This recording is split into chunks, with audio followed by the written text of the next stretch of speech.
Good morning प्यारे बच्चों। उम्मीद करता हूँ आप सभी अपने घर पर अच्छे हैं, स्वस्थ हैं। ठीक है, 10th क्लास में हमारा सेकंड चैप्टर चल रहा था लाइफ प्रोसेस। ठीक है, लाइफ प्रोसेस में हमने न्यूट्रिशन कंप्लीट कर लिया था और हमको रेस्पिरेशन स्टार्ट करना था। आज हम रेस्पिरेशन स्टार्ट करेंगे। ठीक है,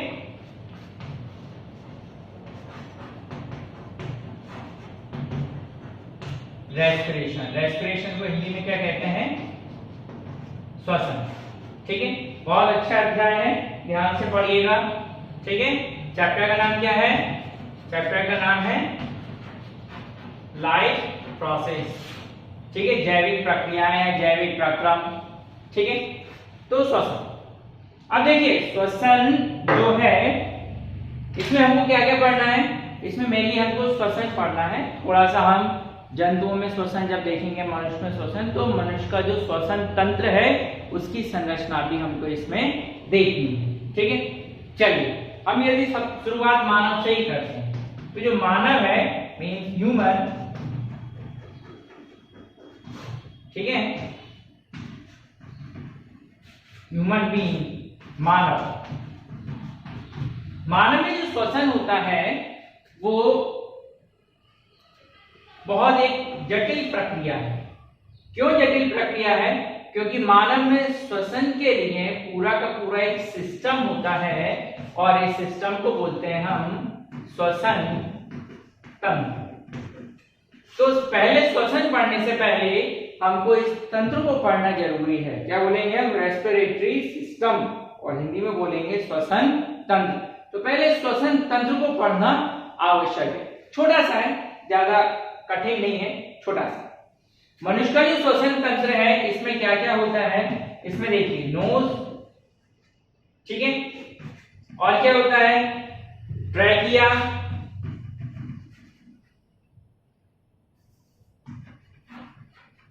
ट्रैकिया, और क्या होता है?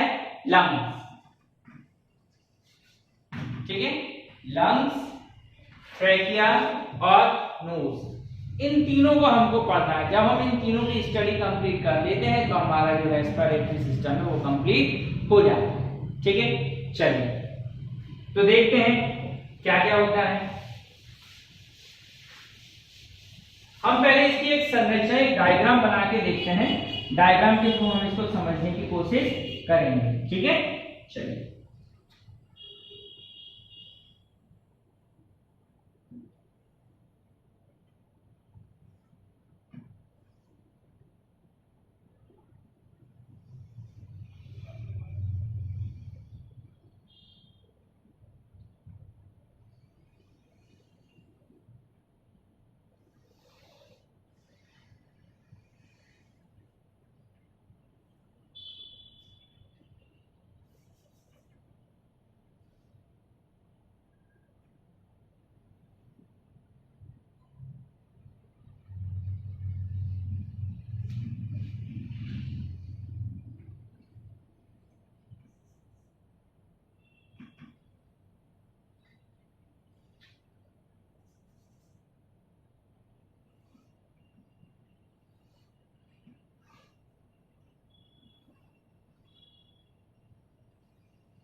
देखिए, ये हमारे श्वसन तंत्र का एक साधारण चित्र बना दिया है मैंने, सिंपल डायग्राम।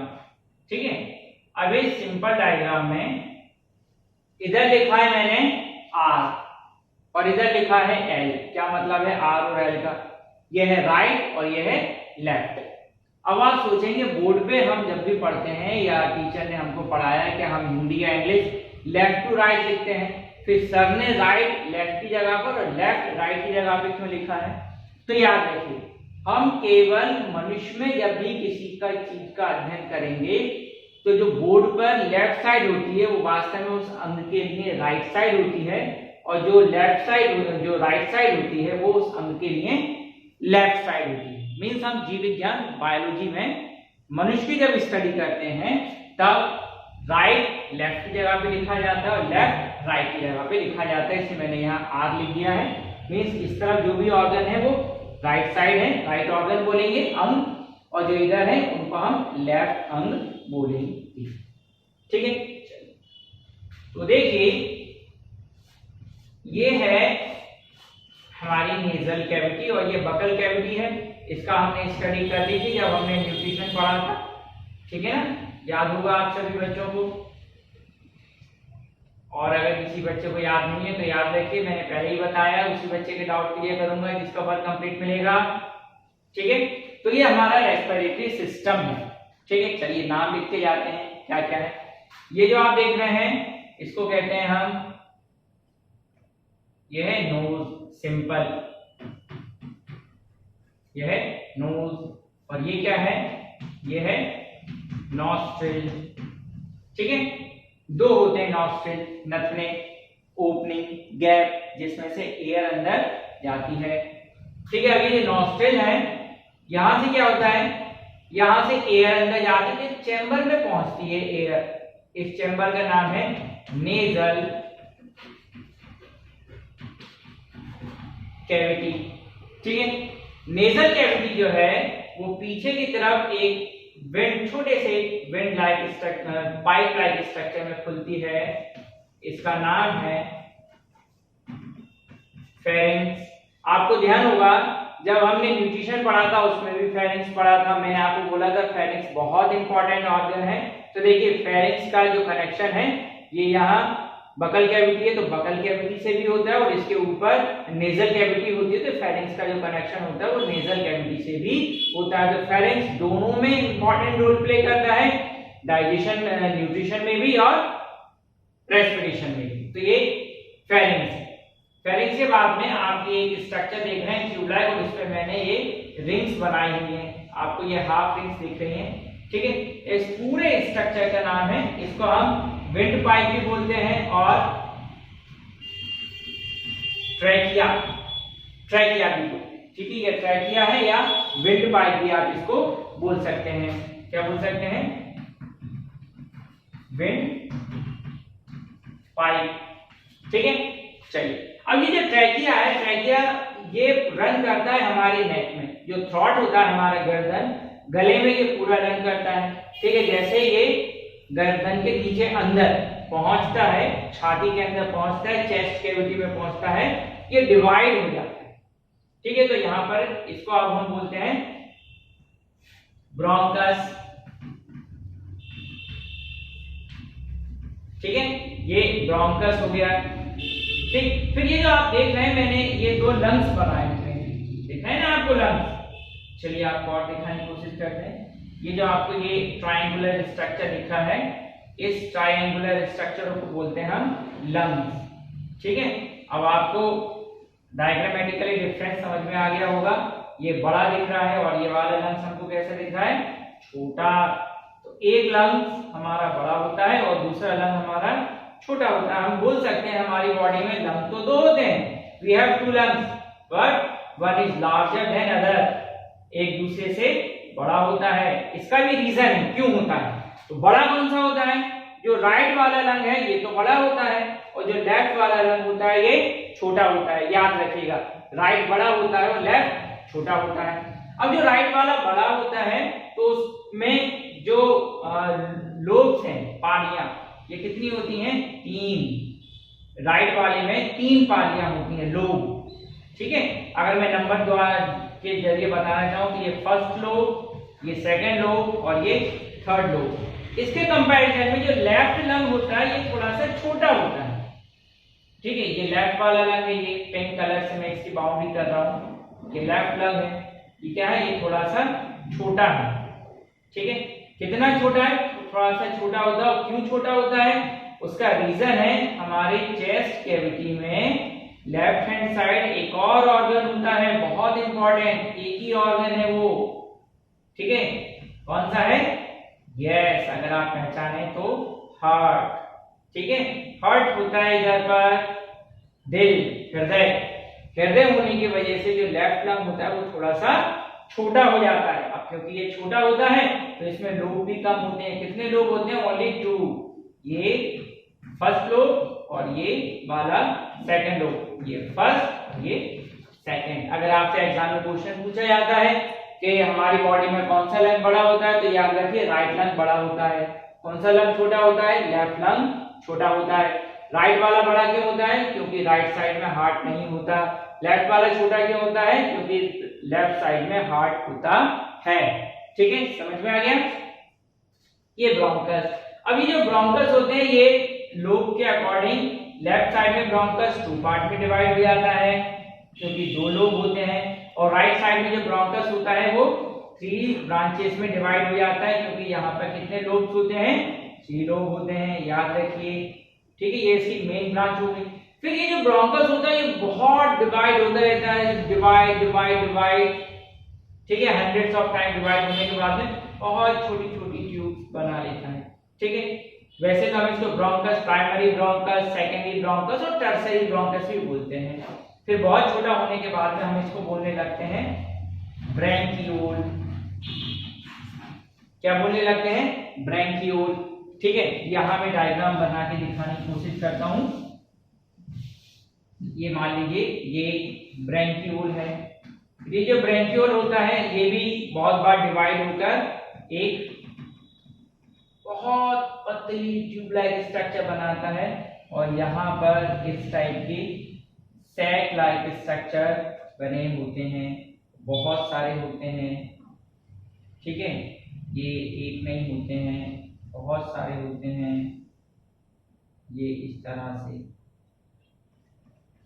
ठीक है, यहाँ मैंने आपको कितने बना दिए, दिखा दिए बनाकर, 3।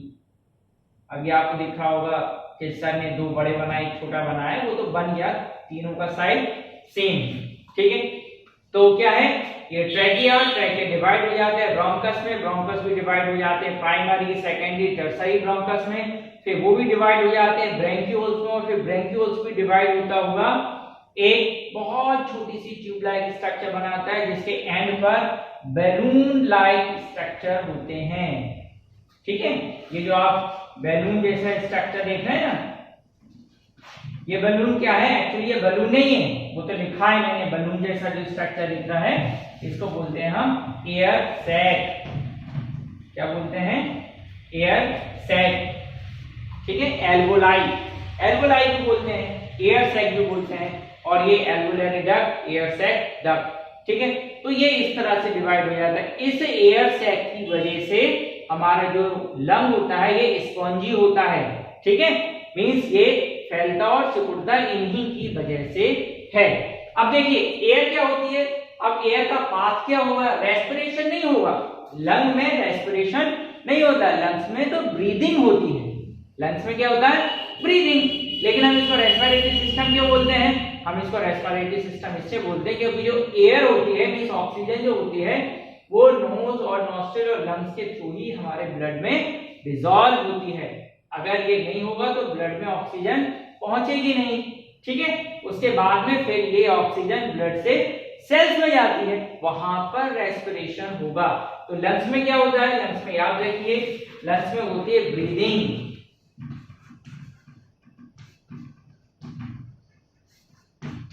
ठीक है, ब्रीदिंग के काम आते हैं, सांस लेते हैं हम। ठीक है, जब सांस ली तो जो चेस्ट कैविटी है वो एक्सपैंड हो जाती है, फैल जाती है। ठीक है, और फिर सांस छोड़ दी, ठीक है, सांस छोड़ दी तो ये एक्सक्यूज हो जाती है, सिकुड़ जाती है चेस्ट कैविटी। तो सांस लेना और सांस छोड़ना, हम दो चीजें बोलते हैं, सांस लेना और सांस छोड़ना। ठीक है, इस लेने को हम बोलते हैं इंस्पिरेशन और सांस छोड़ने को बोलते हैं हम एक्सहेलेशन। ठीक है, इसको इंस्पिरेशन को हम इनहेलेशन भी बोलते हैं। ठीक है, तो दो हो गए मैकेनिज्म, इनहेलेशन और एक्सहेलेशन। इनहेलेशन मतलब इनहेल सांस लेना, एक्सहेल मतलब सांस छोड़ना। तो याद रखिए जब भी इनहेलेशन होगा तो क्या होगा, चेस्ट कैविटी फैलेगी। आप खुद सांस लेके देखिए, अभी आप घर पर हैं, सांस लीजिए जरा अंदर की तरफ, टेक डीप ब्रीथ। जब आप गहरी सांस लेंगे तो आपको महसूस होगा आपकी चेस्ट कैविटी बाहर की तरफ फैल रही है। ठीक है, अब सांस छोड़िए। जब आप सांस छोड़ेंगे तो आपकी जो वायु है, एयर है, जो बाहर निकलेगी, जब वो बाहर निकलेगी तो आपको महसूस होगा आपकी जो चेस्ट कैविटी है वो अंदर की तरफ सिकुड़ रही है। ठीक है, और ये जो आप लाइन देख रहे हैं, ये लाइन, इस लाइन को बोलते हैं हम डायफ्राम। क्या बोलते हैं, डायफ्राम। ठीक है, ये डायफ्राम होता है। अब चलिए इनके हिंदी में नाम देख लेते हैं। इसको तो हम बोलते हैं नाक। चलिए लिखता जाता हूं, इसका नाम है नाक और ये है नासाछिद्र। ठीक है, और ये है नासिका गुहा।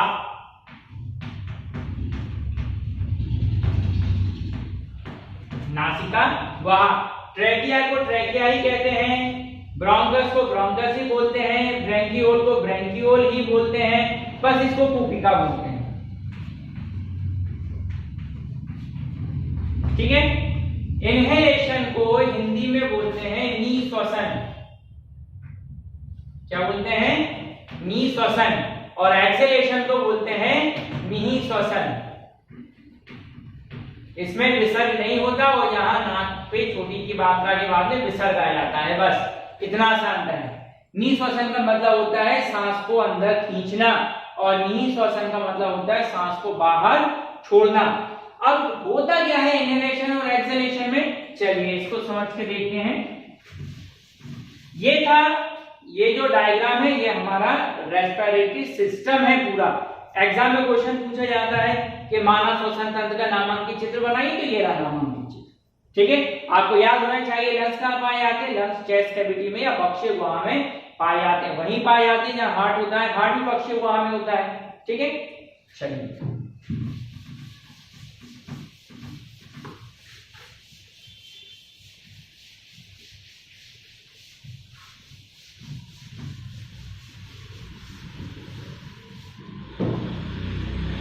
अब देखिए, हम इनहेलेशन और एक्सहेलेशन मींस निःश्वसन तथा निःश्वसन की बात करेंगे। तो देखिए निःश्वसन में क्या होता है या इनहेलेशन में क्या होता है, यह है ऑक्सीजन, और ऑक्सीजन कहां पर होती है, वायुमंडल में। ठीक है, एटमॉस्फेयर। ठीक है, एटमॉस्फेयर में होती है। अब एटमॉस्फेयर की जो ऑक्सीजन है ये कहां पहुंच जाए, फेफड़ों में। कहां पहुंचे, फेफड़ों में। फेफड़े मतलब लंग, लंग्स में पहुंच जाए। तो वायुमंडल की ऑक्सीजन का फेफड़ों में पहुंचने की क्रिया को बोलते हैं निःश्वसन मींस इनहेलेशन। इनहेलेशन क्या है, inhalation is the process in which oxygen from atmosphere is reaches into the lungs। कहां पहुंचती है, ये लंग्स में पहुंचती है। लंग्स में पहुंचने की प्रोसेस को बोलते हैं हम इनहेलेशन या निःश्वसन। ठीक है, अब निःश्वसन क्या है, एक्सहेलेशन। तो यहां तो क्या आ गई, ऑक्सीजन। रेस्पिरेशन होने के बाद में लंग्स में क्या पहुंचेगा, ब्लड के जरिए, रक्त के जरिए कार्बन डाइऑक्साइड। अब ये कार्बन डाइऑक्साइड लंग्स से, फेफड़ों से बाहर निकलेगी, कहां पहुंचेगी, वायुमंडल में। ठीक है, दो साइकिल चल रही है, एक चल रही है ऑक्सीजन, ऑक्सीजन वायुमंडल से फेफड़ों में पहुंची, कार्बन डाइऑक्साइड फेफड़ों से वायुमंडल में आएगी। तो कार्बन डाइऑक्साइड का फेफड़ों से वायुमंडल में पहुंचना, इस प्रक्रिया को बोलते हैं हम निःश्वसन, इंग्लिश में एक्सहेलेशन। समझ में आ गया। इनहेलेशन में क्या होता है, ऑक्सीजन एटमॉस्फेयर से लंग्स में आती है। एक्सेलेरेशन में कार्बन डाइऑक्साइड लंग से एटमॉस्फेयर में चली जाती है। तो ये हो गया इनहेलेशन और एक्सेलेरेशन। ठीक है, चलिए आगे चलते हैं। अब होगा क्या, लंग्स में आ गई, क्या आ गई, ऑक्सीजन। ठीक है, ये लंग्स और ये O बना दिया तो O2 ऑक्सीजन। अभी जो ऑक्सीजन है जो लंग्स में आ गई, लंग्स से कहां जाएगी, लंग्स से पहुंचेगी ये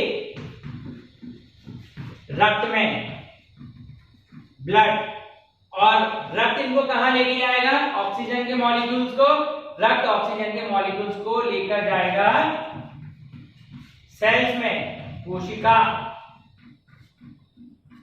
ठीक है, यहां पर कोशिकाओं में पहुंचकर होता है रेस्पिरेशन। कोशिकाओं में पहुंचकर क्या होगा, रेस्पिरेशन। ठीक है, आपने 9th क्लास में एक चीज पढ़ी हुई कोशिका के बारे में, सेल क्या होती हैं, संरचनात्मक और कार्यात्मक इकाई। देखिए कार्य क्या हो रहा है, सेल्स में। अब हमारे शरीर में तो लाखों करोड़ों अरबों कोशिकाएं हैं, तो हर कोशिका में श्वसन होगा। श्वसन के दौरान जो कार्बन डाइऑक्साइड निकलेगी वो रक्त में आएगी, रक्त उसको लेकर कहां जाएगा, लंग्स में, और लंग्स नाक के द्वारा इस कार्बन डाइऑक्साइड को बाहर वातावरण में फेंक देगी। ठीक है, तो ये था, आज हम इतना ही रखते हैं। कल जब हमारा जो अगला लेक्चर होगा उसमें हम रेस्पिरेशन को पढ़ेंगे, रेस्पिरेशन को डिटेल करेंगे। आज हमने ह्यूमन में ब्रीदिंग को समझा है। क्या समझा है, ब्रीदिंग। एक होता है ब्रीद इन, जिसको हम इनहेलेशन कहते हैं, दूसरा होता है ब्रीद आउट, जिसको हम एक्सहेलेशन कहते हैं। ठीक है, इस वीडियो लेक्चर को बार बार देखते रहिए और समझते रहिए। जो डाउट हो वो आप डाउट मेरे से पूछ सकते हैं। Thank you.